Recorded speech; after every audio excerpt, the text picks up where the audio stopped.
everyone. Today, we're diving into the stable marriage problem, a classic algorithm that guarantees a stable matching between two equally sized set of elements, like interns and mentors.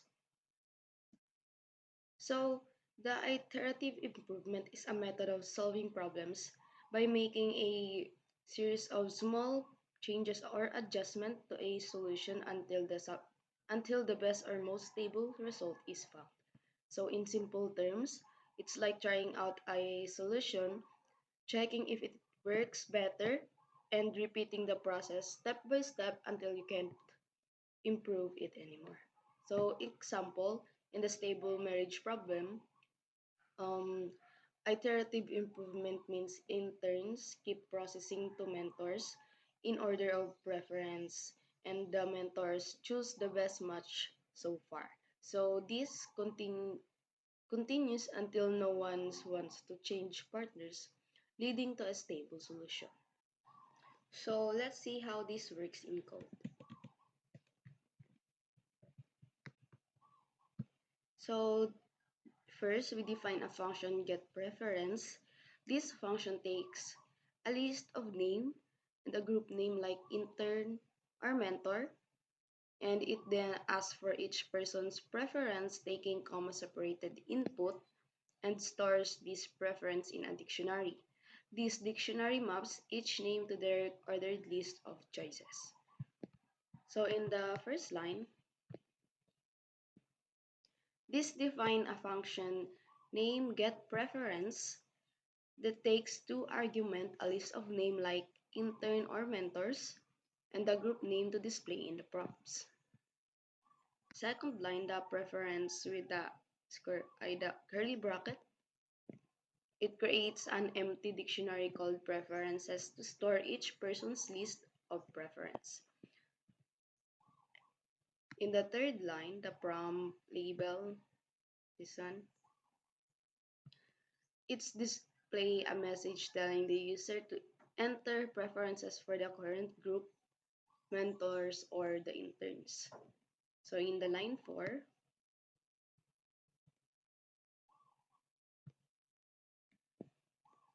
the loop through each person, this loops through each name in the provided list, example all interns or mentors.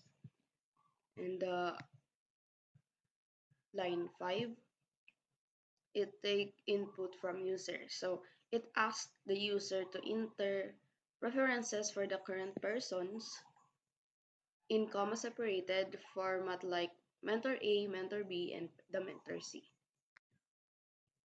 And the line 6, it clean and store preferences.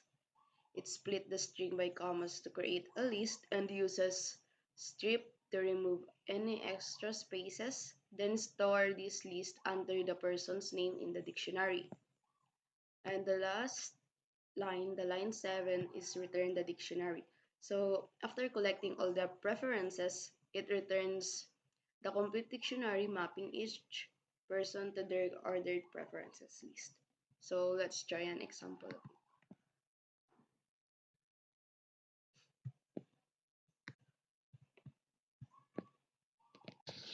So here, enter the number of user of interns or mentor. Let's try to.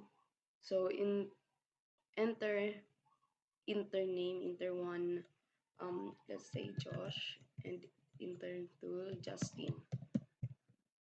The mentor is John, and the mentor 2 is Mike. So enter preferences for each turn. Josh preferences. Let's say Justin, Mike, then John.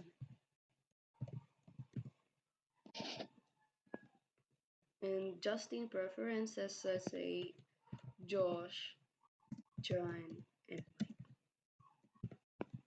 so here you will see the inter preferences for each interns example and the number of intern or mentor.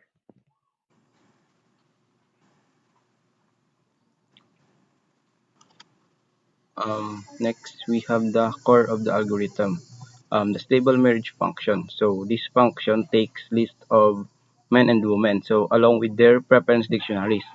It returns a dictionary representing the stable matching. So let's break down the code. So first, initialization. So we have pre-men variable. So it creates a copy of the men list to track who is currently unmatched. Next, yung engage dictionary. So initialize an empty dictionary to store the engaged pairs. And lastly, the proposals. So for man in ISO proposals, um, it initializes a dictionary to track proposals made by each man. So um, we have the main loop. So while pre-men, so it continues the matching process as long as there are unmatched men. So man proposes, so man equals pre-men selects so it selects the first unmatched men. So for woman in preferences men iterates through the man's preferences. So if woman not in sa proposals ng man, it checks if the man has already proposed to the woman.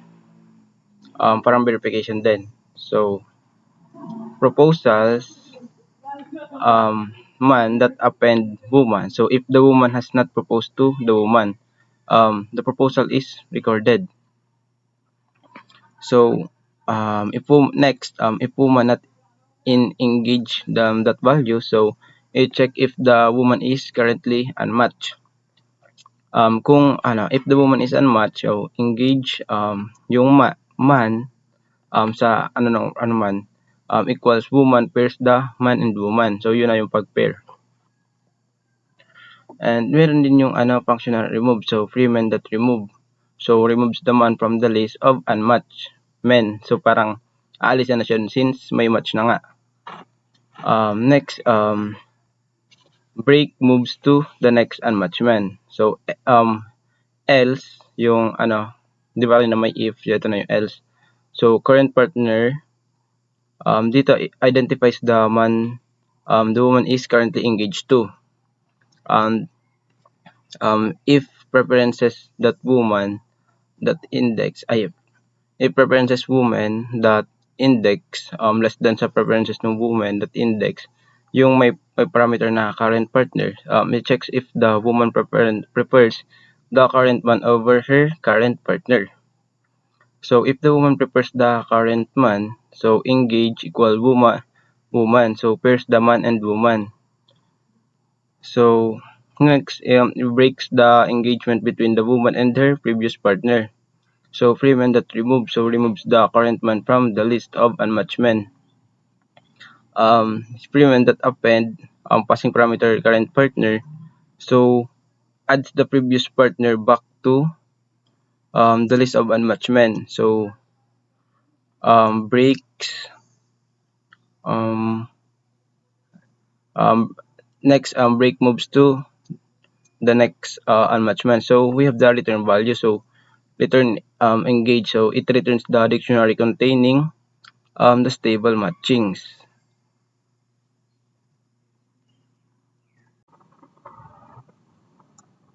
So let's have try test cases. So let's run this code.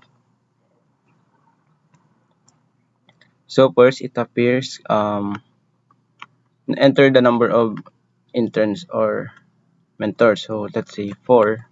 So let's use ng members na lang ng group namin. So since 3 kami, isip lang tayo ng isa.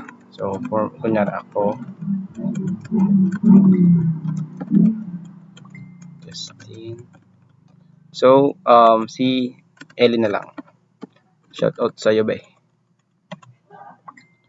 So mentor 1. So sabihin na lang natin mentor A hanggang low letters na lang. So mentor A, mentor B, mentor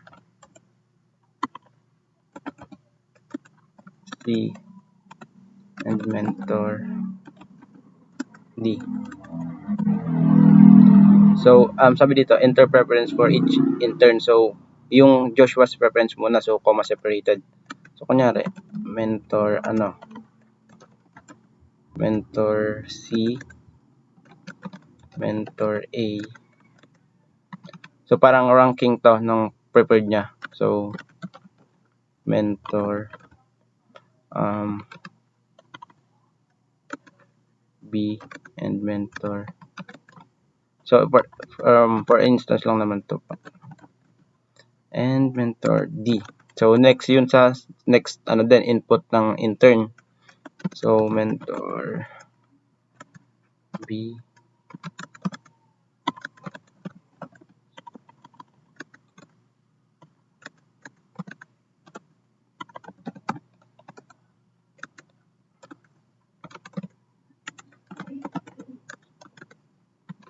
and mentor D. Next we have mentor A. So, mentor B. So, mentor C. Mentor D. So, last mentor C. Mentor B. Mentor A. And lastly, mentor D. So, next, yung sa mentor's preference naman. So, each mentor din to, comma separated. So, kunyari, pipiliin niya naman yung, sa ranking niya yung intern. So, for mentor A, kunyari,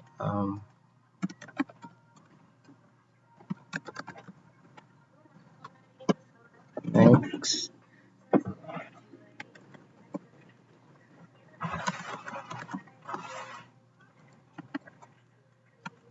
Next, for mentors B.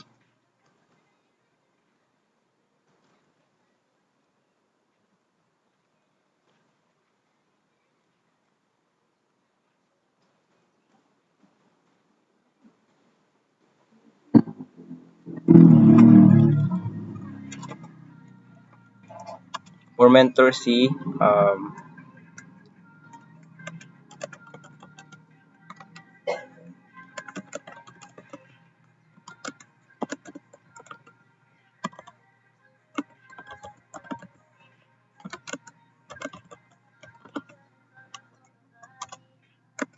lastly, the mentor D.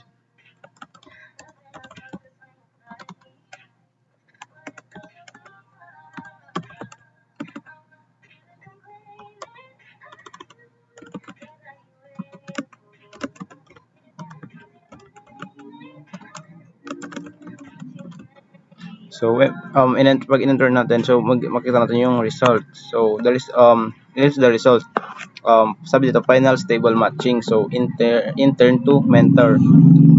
So, Justin for mentor C, Eliza for mentor A, Joshua for mentor B, and Grishel for mentor D. So, yun.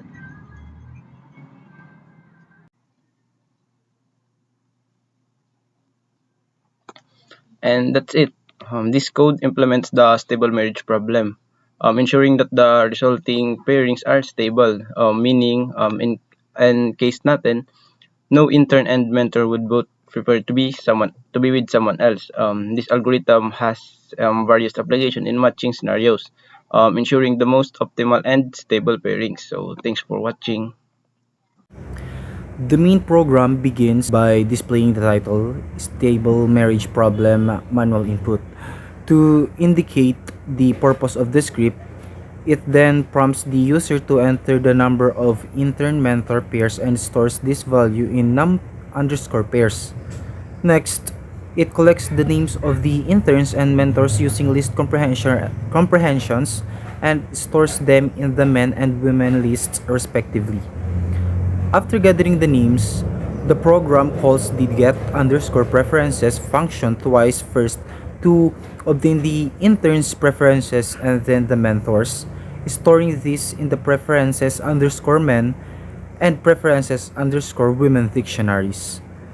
With all inputs ready, the program runs the stable underscore marriage function, which processes the data and returns a dictionary of match pairs. And finally, the results are printed in a readable format, displaying each intern and their matched mentor. Thank you.